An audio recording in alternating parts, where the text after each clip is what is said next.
Welcome to Extraordinary League, an actual play RPG podcast brought to you by Smash Fiction. I'm Dan Mulkerin, your game master. Playing Stitch is Kit Mulkerin. He's touching me! I'm not touching you. He's touching me! I'm not touching. Playing Mordin Solus is Colin Mulkerin. Solarian, Dr. Solarian, don't try to marry him, or else in 10 years you'll have to bury him, cause he can shoot right through you, sneak right past you, or create a virus that leaves your entire species sterile. Colin, I'm really enjoying the direction you're taking this character. I'm just imagining Mordin just being like, you know what, that musical thing was really fun. I think I'm not going to be a scientist anymore. I'm gonna go back to Solarian school and pursue my degree in musical theater. I mean, he's got like 7 years left, probably. He Yeah. just do what he loves. Playing Dante Sparta is Liz Logan. Introducing the new Dante 2.0 action figure with a beard, a white beard, a beard to rule them all, and a really cool red coat and a detachable Lunchable. Put it in his hand or in his mouth. He doesn't care. He loves Lunchables. Dante 2.0. Get it today. Now. Buy it today with Golf Daddy Voldemort. Playing Nico Minoru is Miles Schneiderman. I only have one plan if we run into the others tonight. Run away! So previously, you all arrived at Castle Black, and after ticking off Melisandre and convincing Lord Commander Snow and Maester Aemon to help you, you were directed to the Shadow Tower, where you fought your way through a group of wildlings led by the Weeper and eventually crossed through the wall. You have the map given to you by Jon Snow that should lead you to where Daenerys Targaryen and her followers are encamped, and to where the Stone of Grace awaits, presumably. You were able to procure some horses that the now incapacitated wildlings will not be needing, and you cross over through to the other side of the wall. When you exit the tunnel cutting through the wall, the world on this side of the wall is a very different place. The lands north of Winterfell were cold and harsh, but the lands north of the wall seem almost like a different planet.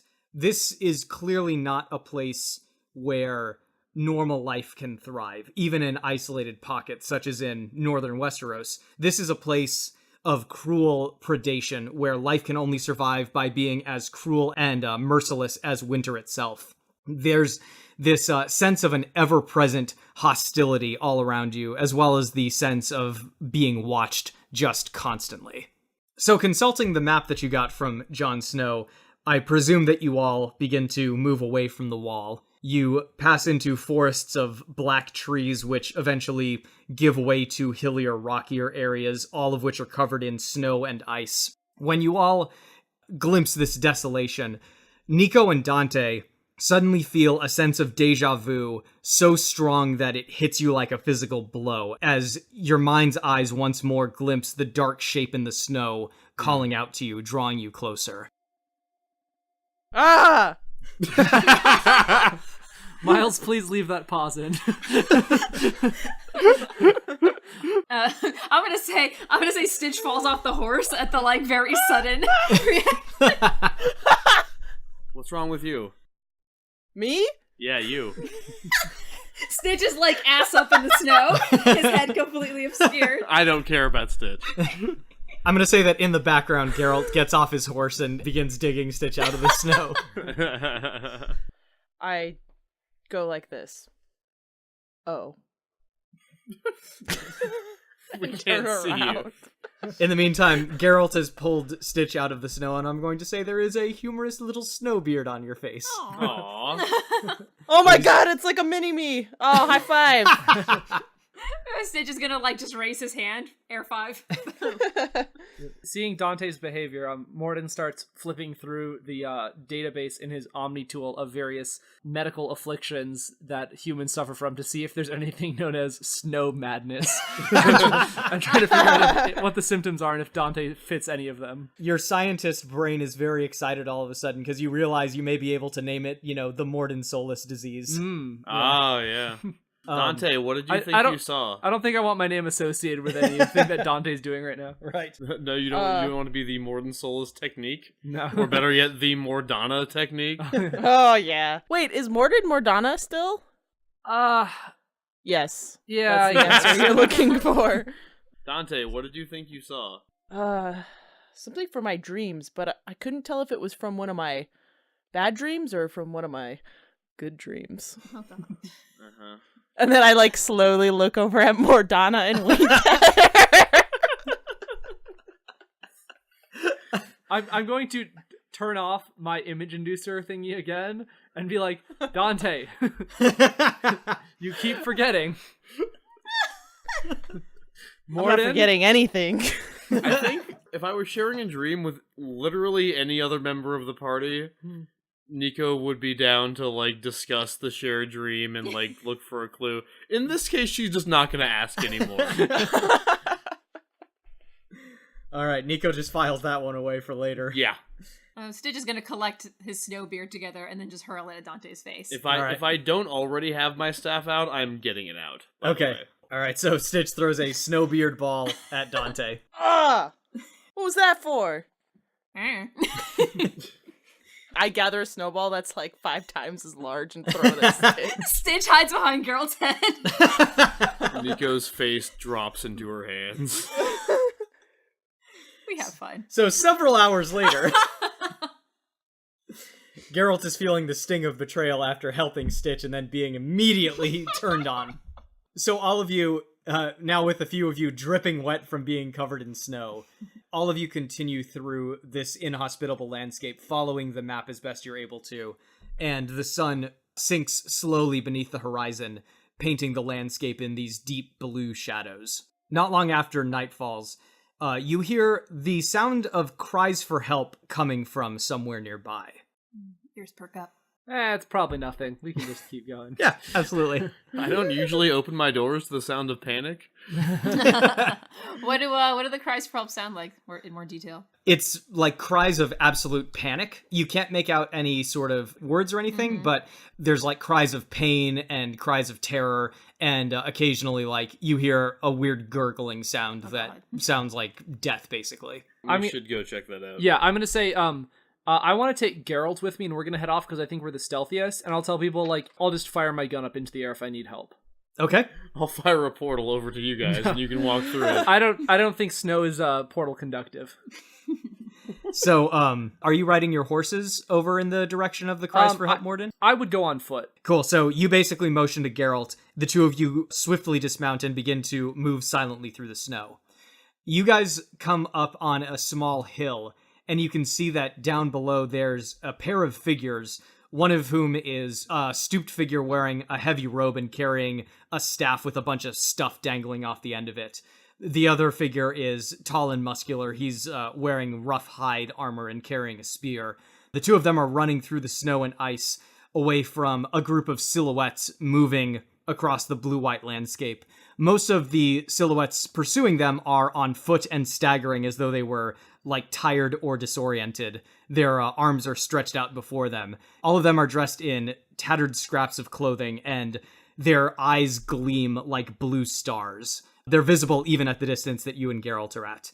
Behind this group of staggering creatures are a pair of humanoids. They're riding on horses, although on closer inspection, you can tell that these are the corpses of horses. One of them has large sections of its body where its flesh has been consumed by rot or fallen off from frostbite, and the other one has intestines dangling visibly below its belly.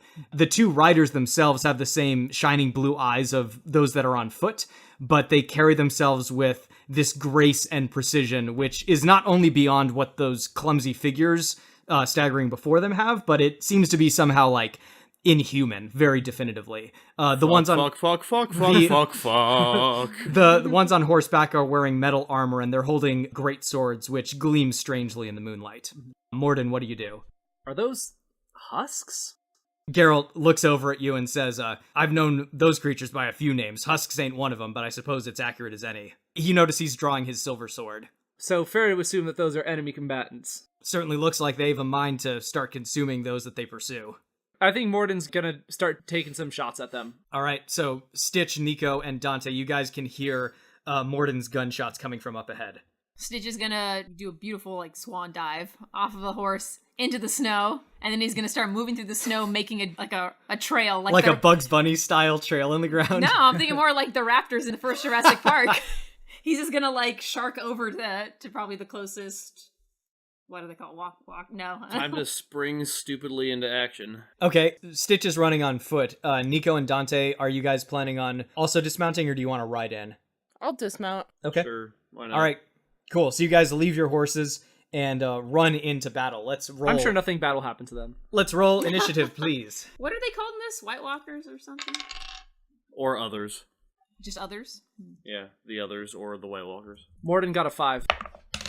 Stitch, 11. 11. Dante, 9. Nico. I think this is the first time in this game that I haven't had totally shitty initiative. 12. Nice. And Geralt, Liz. 3. Okay, this first round, only Mordin and Geralt will be able to go because everyone else had to close a pretty considerable distance. So, Mordin, for the first round, you are up. Well, I said I'm shooting, so I'm shooting. Okay, there's 8 of the things on foot and 2 of the things on horseback. I'll shoot one of the ones in front that's closest to the fleeing people. Sure. To try to create a little bit of a buffer so that they can have a little bit more time to escape. And I'm using my hand cannon. Sounds good. Go for it. That's yellow. Excellent. Where would you like to hit him? I'll hit him in like the foot or calf or something. Okay. Yeah, you basically take his leg off below the knee. Awesome. The creature stumbles and falls to the ground, and then its head lifts up, glares ahead, and it begins to drag itself along the snow and ice by its fingernails. Fun! It is Geralt's turn. Geralt doesn't want to get very close to them, so I'm gonna say he's gonna cast Igni on someone close by. Okay, which one would he like to target? The one that's already been damaged. Cool. So roll Psyche for him. Igni is a fire spell for anyone who doesn't know. Actually, the rules we gave for Igni is that it's an area damage spell, so I'll say that he can actually target 3 of them at once. Okay. Yellow. So there's a sudden ignition as the air itself seems to burst into flame. See what you did there. Yes. And the 3 creatures that Geralt catches in his magical fire blast shriek with this weird, unearthly noise, and they are consumed by the flame, utterly. Woohoo! That has, however, very much gotten the attention of the other creatures, and they all turn their glowing blue eyes toward you, and one of the ones mounted on horseback just sort of points its greatsword in the direction of Mordin and Geralt, and as if on cue, all of the ones on foot begin shambling in your direction. In the meantime, though, the ones on horseback are riding with grim purpose toward both of you. The horseback riders, one is swinging its sword at Mordin, and one is swinging at Geralt. You guys can either choose to dodge or block as you so choose. Cool. I'm going to try and dodge. Go for it. I got a yellow. Very good. Geralt, what would you like to do? Yeah, both my things are exactly the same, so I'll say I'll dodge, though. Okay, go for it. Oh boy, white. Okay. So, Mordin, you managed to see the thing coming and sort of correctly anticipate the angle it's going to swing its sword at, and you managed to dive underneath it, the weird, icy crystalline blade whistling a safe distance over your head. Geralt is not so lucky, and when the blade hits Geralt's chainmail, there's suddenly this sheet of ice that spreads from the point of impact, and his chainmail shatters into pieces. Geralt has lost his body armor, and he takes 40 damage. Holy Ouch. shit. These guys don't mess around. And coming over the ridge, it's the cavalry in the form of the rest of the league. Nico, you are up. Alright, I'm gonna say whiplash and Nice. try to knock them off their horses and hopefully into some kind of tree. Okay. If you want to target both of them, then you're going to be making your psyche check at a -2. Okay, that's fine. Okay, go for it. It's a green. Excellent. Let me roll their endurance. So there's a loud crack as a whip-like wave of force erupts from the tip of your staff and slams into both of them. They are both flung from their undead horses and into a tree. They land in the snow and climb to their feet, seemingly more just sort of confused than actually in pain from the impact, but they are now on the ground and easier targets. Stitch, it is your turn. Do I reach them? You certainly can. Can I try to pull a horse underneath the snow, much like that one scene where just like people are getting pulled under the grass? I mean, you can. There's no rider on the horses anymore. Boom! The horse just goes. Okay, you're just taking out their horses. Yeah. Okay. Make a fighting check. All right. Just hear whinnies of distress. Undead whinnies. Fighting, huh? Oh, maybe Hopefully I'll there are focus no on- undead poos. Oh, 91. These horses are gone. Oh my god, this horse is gonna die. It's a high yellow. Excellent. Yeah, so Stitch comes like a dark shadow of the night from the snow and yanks the horse below. It disappears without a sound, and that horse is gone. Dante, it is your turn. Describe the closest one to me. So the closest one to you is probably one of the two armored figures, the ones that are moving with a lot more grace and speed than the, more poorly dressed zombies. Okay. The zombies are a little further off. Does it have long hair? Yes, it does. It has long white hair. I want to walk up to one. Yes. I don't know Good. where this is going, but I'm looking forward to it. Grab it by its armor, throw it down, grab it by its hair, and then continually smash its head by the hair into the snow, knowing it's kind of futile. Okay. You guys are It's like taking a- some interesting tactics during this fight. You're just It's like- hazing him. It's like a dominance thing. I don't know. Just rubbing his face in the snow like Yeah. you did That this. just- Dante, you happen to notice that there's a toilet nearby, so you just pick him up, turn him upside down, and stick his head in the toilet. It just feels like the right thing to do right now. Okay, Dante, give me a strength roll. Yeah, that's a yellow, so something should happen. Yeah, you shove his nose into the snow like a bad boy. Does he react? Oh yeah, no, Is he going? like, "Oh." Well, no, it was sort of like staring at you balefully, expecting you to, use the sword on your back or something. So you took it totally off guard when you basically grabbed it in a headlock and shoved its face down. Surprise round. I Yeah, so- unsheath my sword. This thing has no idea what to do at this point. Mordin, it is your turn. Mordin's watching as the one is swinging his sword at him and says, "What sort of force is able to power your muscular system without generating heat? Oh, I can't wait to perform an autopsy on you." I'm going to incinerate the one standing right in front of me that's been swinging at me. That may be the most sinister thing that you can say is, I can't wait to perform an autopsy on you. Just to be clear, Mordin, Nico actually knocked that one away from you. Oh, So my bad. it's- I'm sorry. It's not Oh, yeah, currently those in melee those with two you. that were attacking us got hit by the whiplash. Okay, sorry. Correct. One of those ones that was knocked off, I will still target that same one with an incinerate. Okay, I take it you probably don't want to target the one that Dante is wrestling with at this Correct. point. Yes. Oh, yeah. Cool, go for it. That is looking like a white. All right. The creature steps with an unnatural speed to the side, and your incinerate flies off harmlessly into the night, and it continues to close in on you.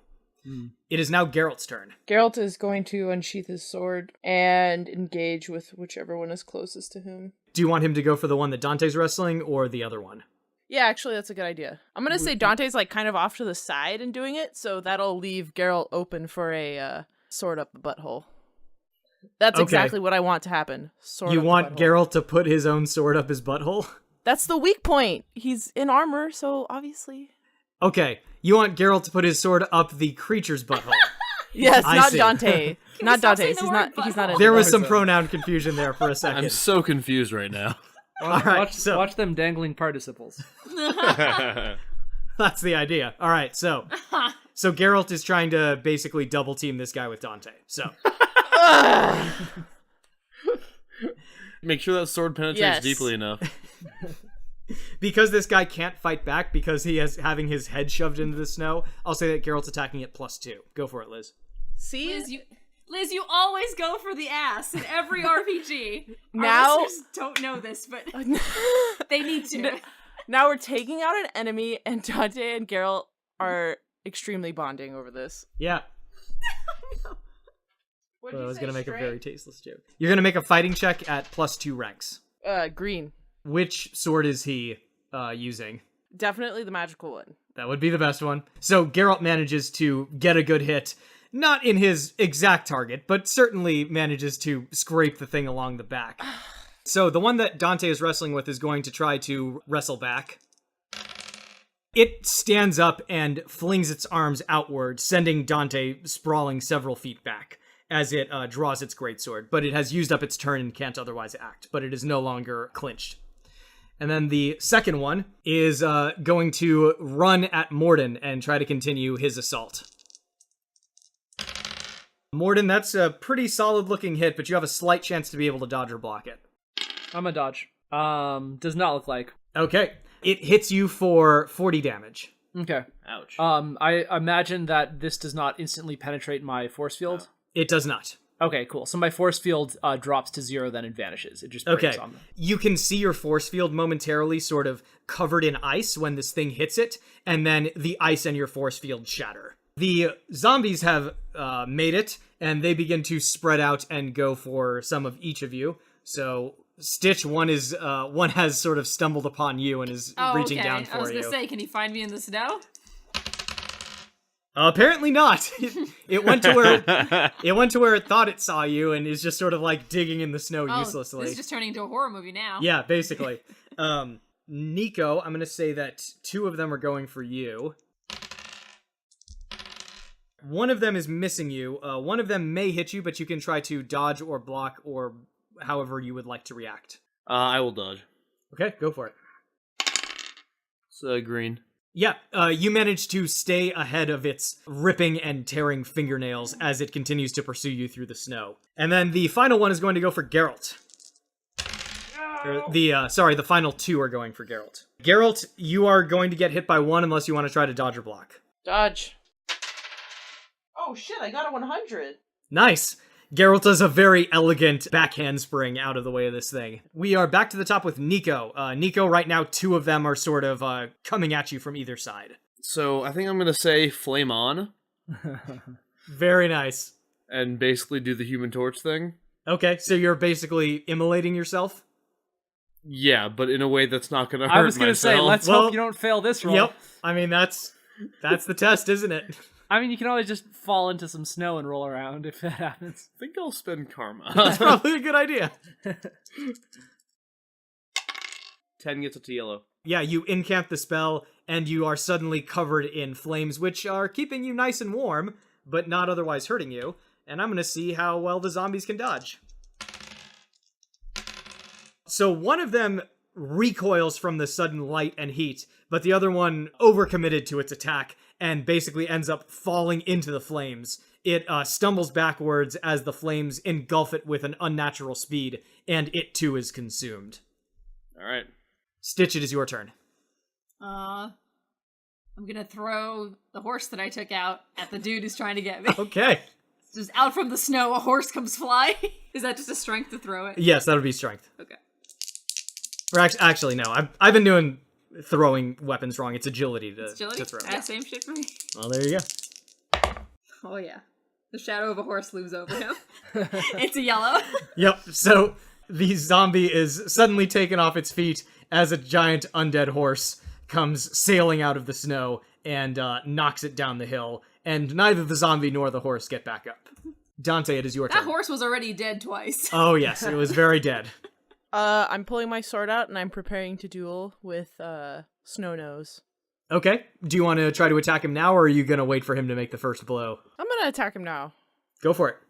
I just shoved his face in the snow. I'm feeling pretty confident.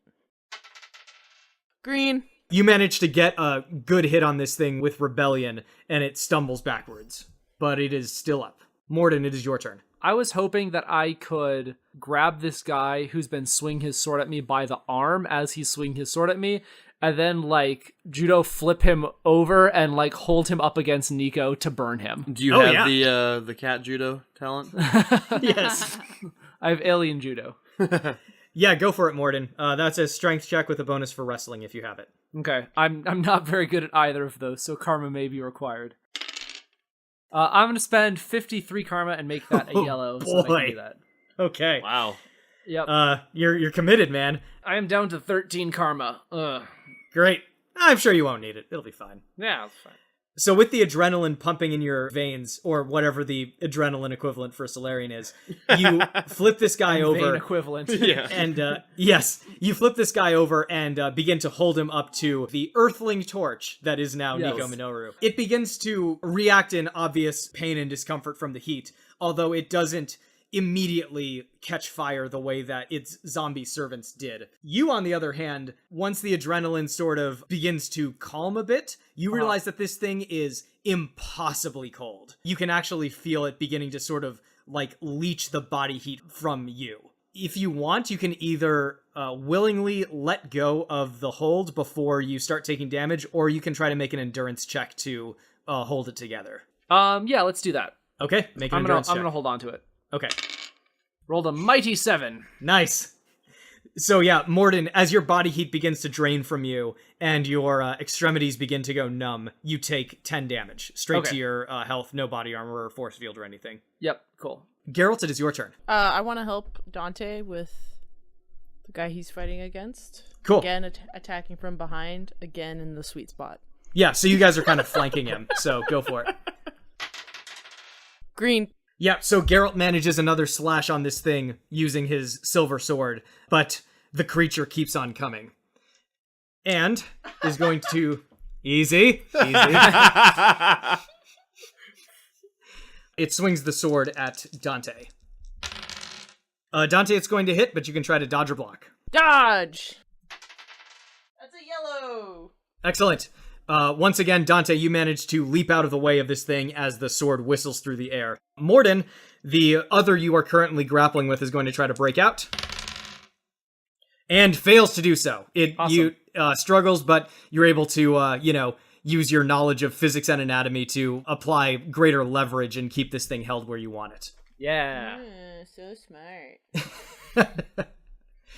In the meantime, there's one white still on Nico, but I don't think it wants to attack Nico because she's on fire. So I'm going to say it's going to go for Mordin because Mordin is currently trying to burn up its boss.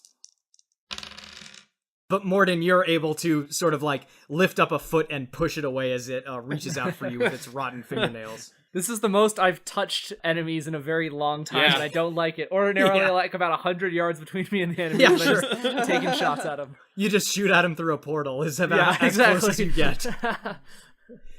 So Stitch, there's one that begins to move toward you. I'm getting fucked. And once again, you hide in the snow from it.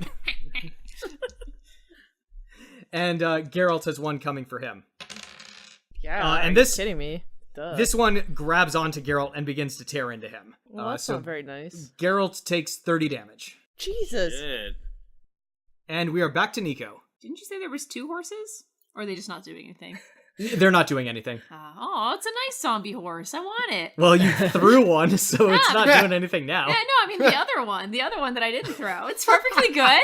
It's got an It's entrails. just grazing on the dead flesh. I'm So gonna are collect you- a are you fucking mountain making- in every world. Are you making it a goal to ride and throw every mountable creature that we meet in every world? Yeah, it's like the thing you got to collect in every stage of in a Right. video game. You ride one and you throw one. All right, that one's my friend. I'm gonna come up with a name for that one later. Oh, good. Anyway. I see the one going after Geralt, and I'm gonna try to do something about that. I did Super Magnet before. Can I do Zombie Magnet Zombie magnet. and make them all fly toward me? I like it. Let's see how you do. Okay, so I can do that. That's different enough. Yes, that is Okay. different enough. All right. Magnets, man. How do they work? Magic. You're seeing it here.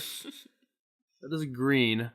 Yeah, I'm going to say that your magnet doesn't have a ton of range. Right now, it's going to pull the one that is the closest to you, which is the one fighting Mordin. So that one gets pulled off its feet and flies directly into your flames. All right. So that one has been consumed by fire. Cool. All right. Stitch, it is your turn. I'm just gonna run up to the one that Morton's got in his arms, Okay. lovingly, and, All right. and just fly out of the snow and try to like eat its face. Okay. You get a fighting check and you get a +2 bonus because Mordin is grappling it. Ooh. Green. Excellent. It's very hard to not accidentally bite Morton. But I didn't. All right, so you begin to tear into this thing, but you're like startled by how incredibly cold this thing is. You don't actually take any damage or anything, but like by the time you finish your attack run, you're shivering and Brain picture- freeze. After the first bite, Stitch reacts like a dog who just ate a piece of broccoli. yep, just this isn't what I was expecting at all. Oh no, my tongue is stuck to it. Yes, absolutely it is. Dante, it is your turn. I still just want to keep dueling. Well, do it. Just duel it. It's a red. Nice. Well, that's about the worst endurance save I've ever seen. Good job. Dante, you wait for this guy to swing his sword at you. You dodge out of the way and simultaneously lash out at his now exposed right side. Rebellion enters into his ribcage and out the other side. The other gasps in the first real show of emotion that you've seen from it as the light goes out of its eyes and it collapses into the snow. Nice. It is gone. Dante the Slayer. Mordin, it is your turn. Mordin hears the boop on his Omni tool to let him know that his powers have recharged, and he's like, "Thank God." So he's going Thank to what, Mordin? I'm sorry. Thank the great science. atheismo. Like the otters. Yes. I'm gonna fire up an incinerate to warm up my hands and this white that I am currently grappling. So you're doing a point blank incinerate? Point blank incinerate. That's badass. Yeah, roll for it. I'm going to give you a +2 bonus to hit. Oh, just barely green. Thank you for that +2 column bonus, Dan. Well, I do what I can. From Nico's perspective, basically she sees Mordin fooling around with the weird little hologram projector on his wrist, and then suddenly the White Walker's chest explodes outward in flame, and it drops into the snow, the blue light also fading from its eyes. You see that when it does so, the other zombies and the zombie horse all sort of just like stop moving. Oh no, my horse. Mordin drops to a knee and starts warming his hands over the burning zombie, trying to get the feeling back into his fingers. Wait. Which one's the one that's burning? I mean, not the zombie. Whatever. It's dead. It's a zombie. No. I mean the one that my tongue was attached to. Yeah. Oh yes. Oh, okay. I'm free now then. Yeah. I'm good. It melted off for sure. Definitely in your bottom 5 things that you've licked. True dat. That's a long list, too. Yeah, All right, no time to waste. Time to start doing some autopsies. of course. Mordin doesn't speak to anyone. He just goes over and he like drags the zombie horse over to a nice clean open area, and a little holographic scalpel pops out of his Omni tool, and he starts like slicing it down the middle. Very good. I'm just gonna start walking around until each zombie is in range of my still active zombie magnet spell. Okay, and no. just pull it into the flames. No. No. No. Mordin says. Yep. Mordin says, "What? What Doing are it. you doing? We need to examine these creatures." Stitch grabs the horse They're one that's not zombies. dead. What do you need Only to dead examine them ones. for? They're dead bodies. I need to figure out how they're powered. What sort of energy? It's field- magic. Mordin, if you wish, you give me a reason check with, I think treatment was what we said you were using for autopsies? Yeah. Yeah, go ahead and do that. Does this mean Stitch gets another opportunity to drag his not dead horse away? Yeah. Mordin's gonna turns around and sees the horse is missing. He's gonna get mad at Stitch again for stealing his stuff. No. I only killed one horse. The other one wasn't doing anything. I want the not dead horse. You can have the dead horse, okay? Okay. The dead squared cube, okay. whatever. Fuck it. Hate math. I'm gonna pat this not dead horse on the face and see if I can get like a reaction. I'm just like hanging onto its neck and going pa pa, just like trying to like you know. You're trying to do like the mush. No. He's like kind of looking at it in the eye and then kind of pats it on the cheek, trying to like see why Okay. it stopped moving. All right, well, I got doing your own type of autopsy, basically. You got a yellow, Mordin? Yeah. What you're able to determine from this is that this horse, there is no reason why this thing should have been up and walking around. You're actually seeing evidence of like collected and congealed blood that would indicate that it had been dead for like probably at least a couple of weeks. Yeah. It's relatively preserved. You suspect that's because of the cold climate, but like this thing should not have been up and walking around. How does How does its body temperature compare to the ambient temperature? Oh, like a dead body. It was not producing any body heat when it was moving around. Okay. At this point, you guys have noticed that the two figures that were fleeing these creatures originally have sort of begun to walk cautiously over to you, although the smaller one, the stooped over one wearing the robe with the staff, seems to be a bit more confident in its movements as they make their way over to you. And I'll say that Geralt is being responsible in getting your guys' horses. Thanks, Geralt. Oh, hey, Geralt. He's limping over there. Yeah. You should probably heal him, by the way. Eh. I like how you talk about him, not to him. All right, so yeah, we'll give them a wave and say, rough neighborhood. The robed figure walks up to all of you, and now that the distance has closed, you can see that this is a small woman. Her precise age is kind of impossible to tell, but appears to be ancient. She's wearing this fur-lined hide robe and cloak, all of which seem too thin for this intense cold, but she doesn't seem overly bothered with it. Now that she's closer up, you can see that she's carrying this twisted staff, which dangles with strange carvings made of bone and wood. And you also notice that one such object is the black and red Targaryen flag that you've seen before.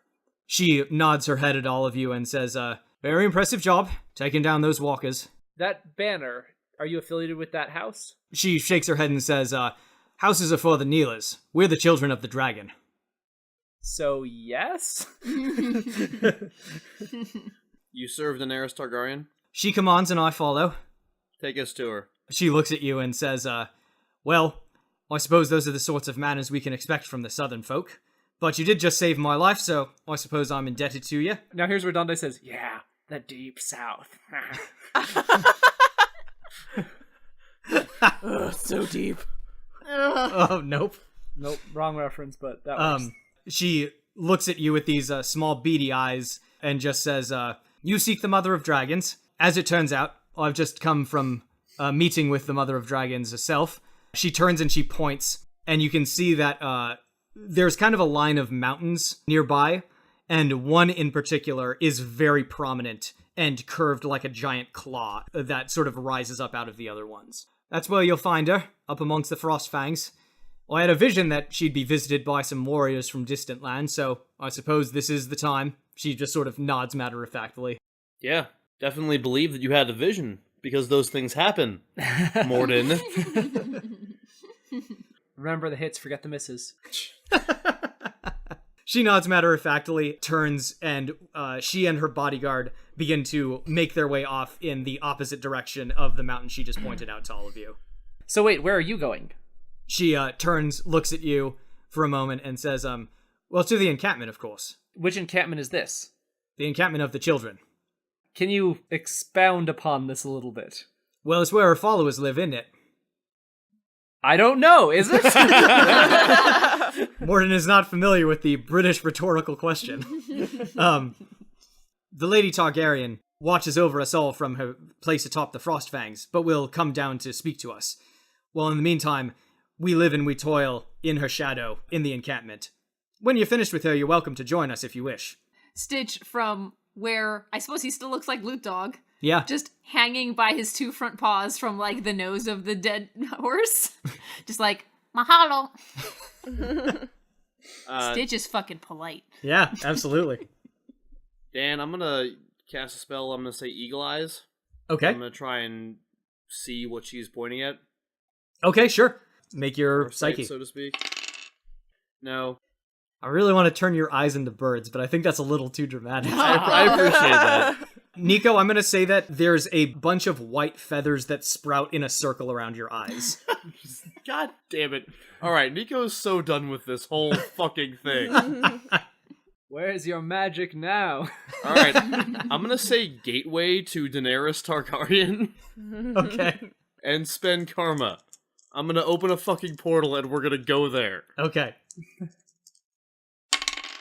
You know what? Fuck it. I'll spend 20 karma, make it a red. Miles, you get your karma back, the spell fails. Why? You don't know. Oh man, this is not making you look good in front of Morton. I swear this never happens. Oh my god. Mordin drops to his knees. I am not worthy. Oh no!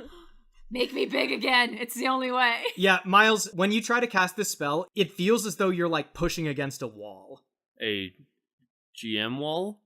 No, Wall composed of Dan? No, not a GM wall. Not a wall composed of Dan. Like, it feels like you're trying to move a mountain with your bare hands, basically. Like, this is outside the reach of what your spells are able to do. Powerful magic. Powerful magic. All right, well, That was my idea. does what's his name have the horses back? Geralt has returned with the horses, limping and clutching his side, staring mournfully at the remains of his chainmail lying in the snow. I suppose I'll patch him up a little. Okay. I don't recall using any metagel since we came to Westeros. You have used no metagel since you came to Westeros. That was what I thought. I'll give Geralt some metagel. Okay. Hooray! And I'm down to 3 out of 4 doses of metagel. How would you guys like to traverse this trip? Horseback. Okay, hopefully the horse can make it Yeah. decently far. Make me fly! Make me big and flying. At least make Why me don't you big. do I your need to be portal big opening again. thing? I doubt these surfaces are conducive to portals. You I can could- certainly give it a try. Yeah, okay. I'll see if it works on the rock. Yeah. The climb up to the cave in the Frost Fangs isn't easy, and you guys will kind of have to come up with a way that you are participating and contributing to the group's overall progress. Mordin, what I will say is that occasionally you find veins of rock or metal, which will take a portal. Okay. So it takes a little bit of like hunting around, but you can shorten the group's overall travel time by using those. So is that going to be how you contribute to the group scaling the mountain? Okay. Yeah. Does anyone else wish to contribute in any way in particular? I'm gonna play some Elvis music, keep the spirits up. Interesting. Okay. And I'm dancing to the Elvis music. Great that we have like half of the team just providing moral support and not actually helping climb. Mordin, you can make a reason check. Stitch and Dante, I'll have both of you make psyche checks. That's all we're at now, Mama. Except it ain't. No, I Green. gotta wait. Okay. Oh, I still have to string this shit. I keep forgetting I have to string it. Green. You know what? I'm gonna do that now. On Okay. this trip, I'm gonna string this All right. fucking thing. You guys are leading the horses up. It is very slow going. You're kind of like looking for the path that Daenerys' followers use in order to get up to the top, but they don't typically go on horseback, and they're usually moving much slower, it seems, than you guys are wanting to. But Mordin being able to pick out spots to place portals is speeding you guys along. Nevertheless, your spirits are not quite sufficiently lifted by Stitch's out-of-tune music and Dante's enthusiastic dancing. And all of you are going to have to make endurance checks as you continue your way up the mountain. I just see like Dante doing some Star-Lord-esque. Oh, sure, dance yeah. moves. I got a white. Okay, I got a white. okay. Green. And Dante? Oh shit, white. Okay. Everyone except for Stitch is going to take 10 points of cold damage as you guys are continuing your way up. Partway up your climb, you hear the sound of a distant thunderclap, followed a few seconds later by another, and then a few seconds later by a third. Each subsequent one sounds louder and closer. Looking up, you can see the shape of a massive winged creature flying amongst the low gray clouds. It arcs overhead, each beat of its wings letting loose another distant boom until it eventually circles the peak of the claw-like mountain that you are climbing, and it disappears, apparently entering into the mountain itself through some sort of entrance near the top. How big is it? It's kind of hard to tell, but it looks really, really big. Oh yeah. Like, easily able to, like, carry a horse in one of its claws. Massive reptilian creatures are the fucking best. That breathe fire, no less. Yes. So, kid, are you wanting to ride this one or throw it? Maybe she's gonna use it like Thor uses Mjolnir. You know, she's gonna swing it around and throw it, but then not let go and then ride it. Yeah, there you go. So eventually, you've all made it to the top of this mountain, although you are cold and exhausted. I'm gonna say refresh. Okay, go for it. Oh, Colin. Refresh! Refresh! That Meow is all. fresh. Green. Nice. Any of you who took cold damage, you recover that cold damage. Yay! For some unexplainable reason, I feel the cold. Must I be feel the pain. psychosomatic. Yeah, I was gonna say, like, So you can see now that the cave you saw from the base of the mountain is much larger than it initially appeared to be. 24 men could walk through this entrance shoulder to shoulder without brushing the walls. The stone ceiling stretches at least like 3 stories high. As you're standing out here, steam is rolling from the entrance into the frigid air, and you realize that the interior of this cave is significantly warmer than the surrounding area. As you all make your way through the cavernous entrance, you are eventually greeted by the sight of several large mounds of treasure. There's precious metal coins of at least half a dozen different countries, precious gems, sculptures, works of art. You're even seeing the occasional weapon or suit of armor. All of them are strewn about this chamber. One of the more striking pieces is a towering mirror close to about 20 feet tall, which stands leaning up against the far wall, although its dark surface doesn't quite seem to reflect the contents of the room. You can see from here, though, that the roof of the cave is open to the Arctic air. It appears as though that was probably the way by which the dragon entered, but you're seeing no sign of the dragon itself. Are there any people around? There are no people around. So no one would notice if there were some small trinkets that went missing. I mean, look, who's to say, right? That's between you and Atheismo, your god. What do you guys do? Keep heading onward. Walk forward. Yeah. Yep. I'm gonna fucking look in that Okay, mirror. great. Everyone make an intuition check, and if you have the perception talent, you can add that as well. Do I see my hopes and dreams? Yeah, Is it that? yep, Is that kind of exactly. Yellow. White. Yeah, white. Yeah. Yellow. Mordin and Dante, the two of you, as everyone begins to sort of like walk further into the room, the two of you notice a figure watching you from the shadows, and you are positive it was not there a second ago. What can we tell about the figure? It looks humanoid, but it's kind of like it has a weird silhouette to it. I flip the flashlight app on my Omni tool and I hold my hand up and point at him. Okay, so all of you can see this figure suddenly illuminated. So this is a female, clearly. Her facial features suggest very advanced age, but unlike the old woman you met a few moments ago, she stands with a powerful, regal bearing that suggests no weakness or infirmity. Her outfit is equal parts dark purple dress, robe, and armor plating, and her long white hair has been shaped to resemble horns or antlers. Ha ha ha ha! Yay! She looks at all of you with striking yellow eyes, like they look like the eyes of a raven, basically. She blinks suddenly in the light from Mordin's hand. She sort of like shades her eyes with her hand. Well, aren't you just an interesting looking bunch? Speak for yourself. I say, are you Daenerys Targaryen? That's the name that they've taken to calling me, yes. And She takes a few steps forward and walks to a comfortable distance from all of you. I'm going to shut off the light on my Omni tool. She nods at you and says, "Thank you, dear. That was quite distracting." I'm gonna just go, all right, well, if you're not her, you're unimportant. Bye. We'll just turn around. Okay. Dante, honey. Very good. That was almost as satisfying as listening to Dan freestyle. That gets me to instantly turn around and, like, crane my head towards Mordana. Might need you for something in a little bit. Why don't you hang on a skosh? So things start turning in my head, and I'll be like, yeah, but, I really need to go to the bathroom. So I turn around, and I hide behind a wall. Oh my god. Great. All right. I say, Surprise! Where did you get a party hat? that's it last time.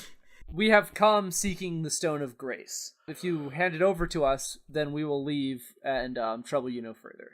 She looks at you and kind of like furrows her brow and says, the Stone of Grace?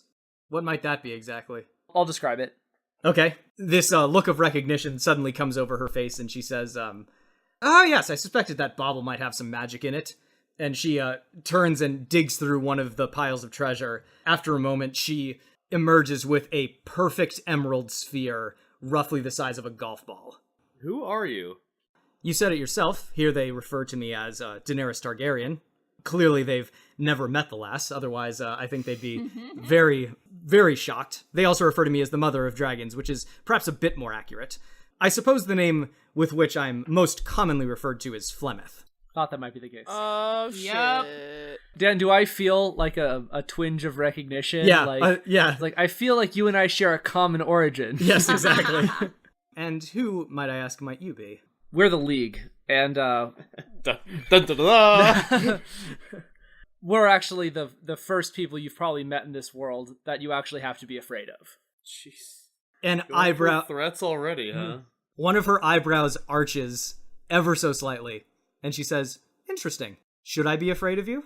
Don't listen to him. He's what is commonly known in our world as an asshole. She throws her head back and lets loose this, short barking laugh. Oh, my dear. I enjoy you quite a bit. So tell me, how is it that you, came to be here? I can tell that you, seem to know a bit more than, say, the common folk that live in the village within sight of this cave, given that you correctly guessed that I am not from this world. Yeah, we come from other worlds ourselves. We're on a mission to find that stone in your hand. Interesting. And what is it exactly that you wish with this stone? We're going to use it in an attempt to repel Phyrexia. Another name I'm not familiar with. Well, Tis no if matter, you I don't give us the suppose. stone, you will be soon. Unfortunately. There are forces out there in the multiverse that are very dangerous, that are very powerful, that threaten multiple worlds, and we seek to contain these forces. I'm sure you do. She turns and looks at Nico and says, tell me, have any of you experienced any unusual dreams lately? She directs the question at all of you, but she's looking at Nico the whole time she says it. Yes. Of a dark shape in the snow? How did you know that? Because I've had those dreams myself, and I suspect that those of us that are more sensitive to supernatural things may be experiencing it. Whatever this thing is, I believe it's the source of the undead, which stalk these snow-covered hills, and has been sending them further and further south in search of the warmth of the living. I know not whether 'tis from this world or another, but 'tis clear that the living creatures which dwell here are ill-prepared for the tide of death, which even now draws closer and closer to the wall which they have erected and which they in their ignorance believe will protect them. Are you so concerned with the people of this world that you wish to help them? Is that so surprising to hear? Are your own motivations not so charitable, you who would protect the multiverse? You just didn't seem like the type. I mean, I guess I shouldn't judge. I mean, not all people with horns are so bad. Stitch kind of looks up at Mordin they and are. says, she got you. She waves her hand and she says, "Oh, and you may dispense with your disguises. You will not need them here." What are you doing here? I am doing what I can to gather together a force to march on the source of the undead. I But- mean, in this world. I grew curious. I ended up here, quite against my own will, and I have constructed an object which I believe will allow me to travel back to mine own world, and she gestures at the large mirror at the back of the cavern.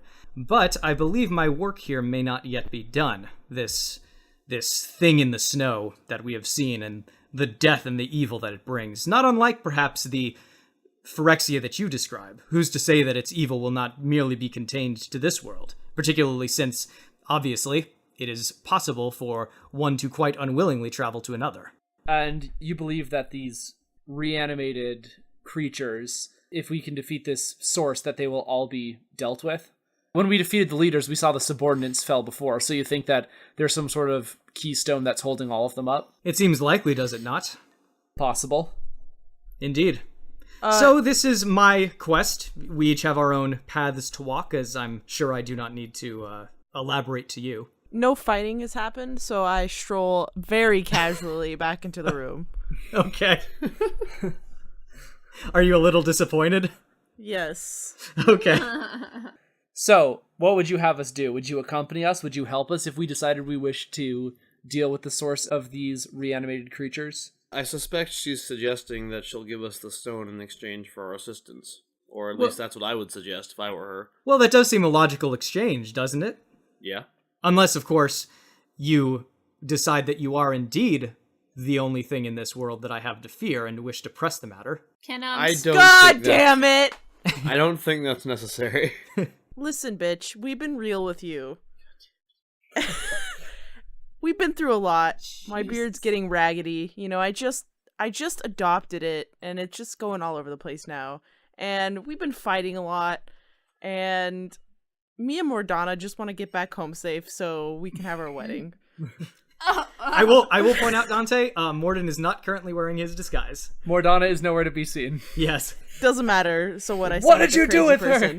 I'm just trying to be real and be like, we have, regular people problems. We're not that scary. I'm a buffoon. Well, it seems as though we have reached something approximating an understanding. You will help me to save this world, and in exchange you will get your bauble and you can be on your way.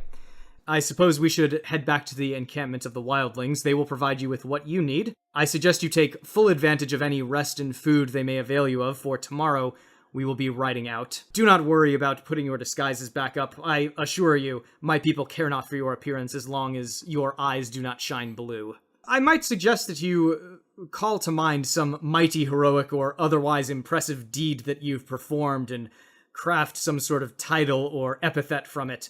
The wildlings respect feats of strength, and such stories carry a weight of their own amongst them. With that, she turns slightly and begins to walk back toward the mouth of the cave where you guys entered from. How close of an eye is she keeping on this treasure? She doesn't seem to acknowledge it at all. All right, cool. I might grab a little, and then we can head on down. All right, make an agility check with a bonus for stealth. Yeah. Mordin grabbing treasure, huh? For analysis.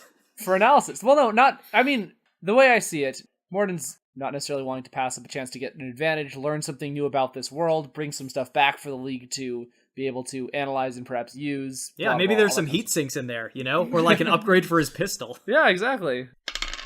I got a white, so... Okay, you find a small statuette which you think is made of palladium, and that just, distracts you from everything else. Awesome. Oh man, everyone knows palladium is shit. Yeah. So Flemeth leads you all out of the cave. Once you're out, the frigid air seems even more actively hostile after you've been inside the warm cave for so long. From the cliff that you guys are standing on, you can see the sprawling camp of yurts and tents across the valley, lit sparsely by the red glow of cook fires. Flemeth steps very calmly off the edge of the cliff and instantly plummets out of sight. And a moment later, there's the sound of a muted thunderclap as a gigantic dragon rockets upward. Its dark purple scales look black in the darkness, but its eyes are the same yellow of Flemeth's, and its horns curl back and upward in the exact same shape that her hair was in. So Flemeth circles above you momentarily, and then it just dives down with all four of its limbs lashing out. And with perfect precision, she takes one of you in each of her claws. Ooh. Stitch, I imagine you're probably taken with maybe Dante. Probably. All right. Hold on, little buddy. The Arctic wind howls loudly in your ears as Flemeth glides down from the mountain peak toward the wildling encampment with breathtaking speed, literally tears the breath out of your lungs speed. The rocky, snowy landscape flashes by as you drop down through the starry sky until you can actually see the wildlings visible below you, and they raise their fists in a raucous cry as the Mother of Dragons comes to them. Flemeth angles towards a large open space near the center of the encampment, which seems to have been set aside specifically for her to land. As she plummets toward the ground, she twitches her wings ever so slightly, and this causes her to turn on a dime and almost completely stop, and the wake from her flight explodes out from her and extinguishes several nearby cook fires. The wildlings in the camp have streamed from their yurts and their tents in the thousands and gather around excitedly as the gigantic dragon lands with perfect grace. After she sets all of you down, her form seems to dissolve away like mist, and just leaving her elegant human form behind. She begins to speak in a voice which carries so well that it is probably magically augmented. Free folk, you who do not bend the knee to any, you have shown me the strength of your body and your spirit alike. You have come here in such numbers that the ground itself shakes when you march. You have crossed the wall which the kneelers to their south and their hubris believed would be sufficient to keep themselves safe, and you have come back. And when the night itself began to birth blue-eyed terrors that called the dead itself from the cold ground, you refused to give. You fought back, and you have kept them at bay. But it is not enough to simply keep the enemy at bay. The time has come to fight back against death itself, to look the demons in their shining blue eyes and spit in them before you drive your sword into them. Standing here with me are the League, the greatest heroes from 5 corners of the world. She then looks at all of you and gestures for you to introduce yourselves along with your heroic epithets. I am the sorceress Minoru, conqueror of the great demon trigonometry. The wildlings raise a cry, begin to chant, Minoru! Minoru! Stitch will come up, walks up on his like little 2 legs, kind of sheepishly, lifts up an arm. Hi. I'm Stitch. Everyone's leaning in to hear. Thrower of giants! And then he like very politely walks back in line. I'll walk up and I look back to Mordana and I just like kind of Just Mordin. in a very low speaking voice, I'm like, babe, I've always wanted to do this. And I just take off my sword and I start like playing air guitar. Dante! Sparta! Yeah. It's great. Dante! Geralt is going to step forward and say, Geralt of Rivia, who commands wyverns! They all go, Geralt! All right, and I say, Dr. Mordin Solus, here to teach you all the importance of hand washing. Face. Mordin? Do they even have soap yet? Ended on a strong note. Yeah. Oh, wait, hold on a second. Does this mean that Daenerys Targaryen is still not in Westeros? Not even in our fictional RPG. Yeah, that was... She made it over here. The reason why you were not able to teleport to Daenerys Targaryen is because Daenerys Targaryen is not in Westeros. Not a GM wall, just a technicality. So once everyone is introduced, Flemeth calls out in her loud voice again, Tonight, eat, drink, sleep, and make love, for when the sun rises, the children of the dragon Hear that, Dante? march upon the order. Make love. Let me try that again. Don't tempt me. No, leave it as is. I want For us what? to talk in the background while you're doing your big speech. Well, I also said the wrong thing. So. For when the sun rises, the children of the dragon march upon the others.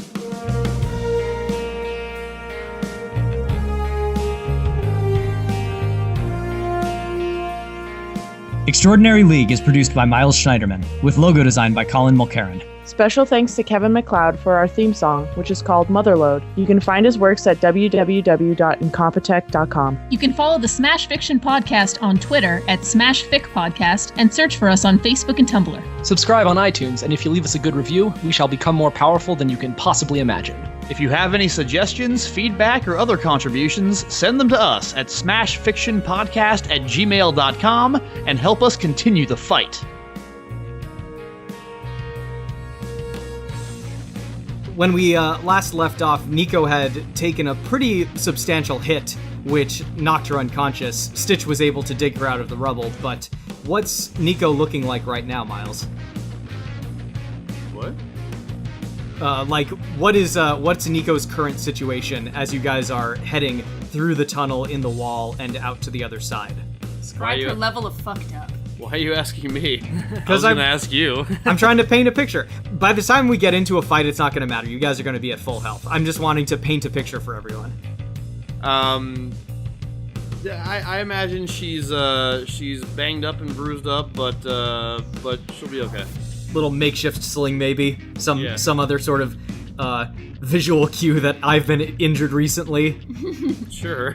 All right. She's got like that little anime lump on her head. It's all like really big. No, not that. Little cross band-aid on it.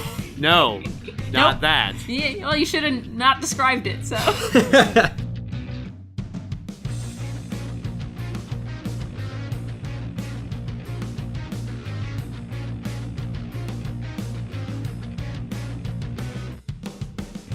Were you expecting me to say, like, she's missing, like, a hand and a leg and is bleeding to death in the snow? I was just expecting you to illustrate her physical and mental state, but apparently that's too much to ask. Apparently some Okay. role-playing is too much to ask. Yeah, definitely, for sure.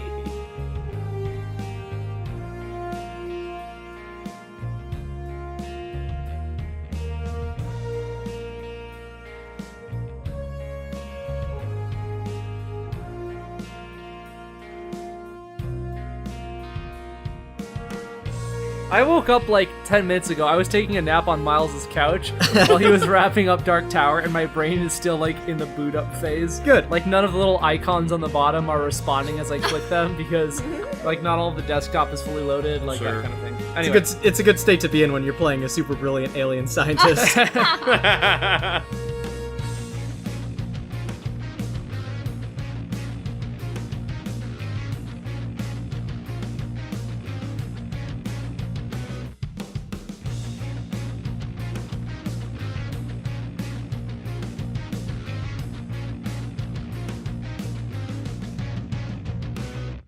So I see